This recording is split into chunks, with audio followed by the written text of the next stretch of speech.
সবার এলাকায় কোনো না কোনো জনপ্রিয় খাবার রয়েছে, তেমনি আমাদের এলাকায়ও কিছু জনপ্রিয় খাবার রয়েছে। জনপ্রিয় খাবারের মধ্যে একটা হচ্ছে তক্তি পিঠা। যে কোনো বিয়ের অনুষ্ঠানে বা যে কোনো অনুষ্ঠানে এই পিঠা বানানো হয়, আর এই পিঠার নাম হচ্ছে তক্তি পিঠা। তক্তি পিঠা সাধারণত দুই ধরনের হয়, একটা হচ্ছে দুধ তক্তি ও অন্যটা হচ্ছে নারকেল তক্তি। তবে আমাদের গোপালগঞ্জের এলাকায় দুধ তক্তির চেয়ে নারকেল তক্তির প্রচলনটা বেশি রয়ে গেছে। আজ আমি নারকেল তক্তি পিঠা বানাবো। এই পিঠা বানানোর জন্য প্রথমে আমি নারকেল কুড়িয়ে নিয়েছি, তারপরে কিছু আতপ চাল আমানে কুটে গুঁড়িগুলো চেলে নিচ্ছি। এ পর্যায়ে পাটখড়িতে আগুন জ্বালিয়ে চুলা ধরিয়ে নিলাম, তারপরে চুলার উপরে কড়াই বসিয়ে গুঁড়িগুলো ভেজে নিব। গুঁড়িগুলো থেকে যখন হালকা বাদামি রং ধরবে এবং গুঁড়ি থেকে যখন সুঘ্রাণ বের হবে তখনই বুঝবা গুঁড়িগুলো ভাজা হয়ে গেছে। জনপ্রিয় এই তক্তি পিঠা আমাদের এলাকায় প্রায় কম বেশি সবাই বানাতে পারে। গুঁড়িগুলো ভাজা হয়ে গেছে, এখন একটা পাত্রে এগুলো তুলে রাখছি এবং কড়াইয়ে দিয়ে দিচ্ছি নারকেল, চিনি এবং একটুখানি পানি। তারপর হালকা নেড়েচেড়ে এর ভিতরে দিয়ে দিচ্ছি দারচিনি, এলাচ, নুন। এগুলো দিয়ে আবারও নেড়েচেড়ে নিব। তোমরা চাইলে এই মশলা গুঁড়ো করেও দিতে পারো।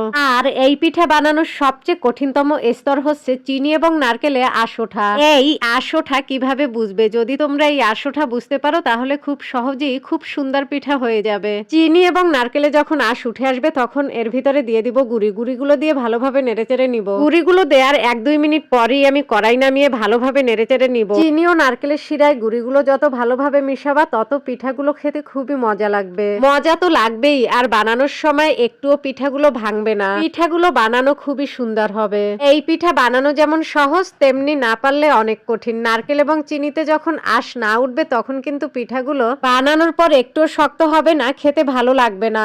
আর নারকেল এবং চিনির আঁশ যদি বেশি উঠে তাহলে কিন্তু পিঠাগুলো ঝুরঝুরে হয়ে যাবে। একটা পিঠাও সুন্দর হবে না, সব পিঠাগুলো ঝুরঝুরে হয়ে ভেঙে যাবে। নাড়াচাড়া করতে করতে যখন ডো আকারে হয়ে আসবে তখন এগুলো হাত দিয়ে চেপে চেপে সমান করে নিয়েছি। এখন পিঠাগুলোকে সুন্দরভাবে সাজিয়ে ফেলবো। পিঠাগুলোকে সাজানোর জন্য আমি পিঠার গায়ে মালা পরিয়ে দিচ্ছি। পিঠাগুলো কিন্তু পরিপূর্ণভাবে সাজানো হয়নি। এখন পিঠাগুলো কেটে নিব। তোমরা চাইলে ছুরির মাধ্যমেও কেটে নিতে পারো। আমি সবসময় টিনের এই সাজ দিয়েই পিঠা কেটে নিই। এরকমের লম্বালম্বি ভাবে সব পিঠাগুলো কেটে নিয়েছি। এখন পিঠাগুলো পরিপূর্ণ রূপ দেওয়ার পালা। পরিপূর্ণ রূপ দেওয়ার জন্য আমি এইভাবে পিঠাগুলো কেটে নিচ্ছি। তোমরা চাইলে সাজ দিয়েও এই পিঠা বানিয়ে নিতে পারো। আমাদের এলাকায় বেশিরভাগ এইভাবে এই পিঠা কাটা হয়। এক এক করে সব পিঠাগুলো এইভাবে কেটে নিচ্ছি। তারপরে পিঠাগুলোর পাশে এইভাবে হাত দিয়ে চেপে নিব। এই পিঠা বানানো যেমন সহজ, তেমনি ঠিকভাবে না বানাতে পারলে অনেক কঠিন। তবে ইনশাল্লাহ আমি কিন্তু ঠিকমতো এই পিঠা তৈরি করতে পেরেছি।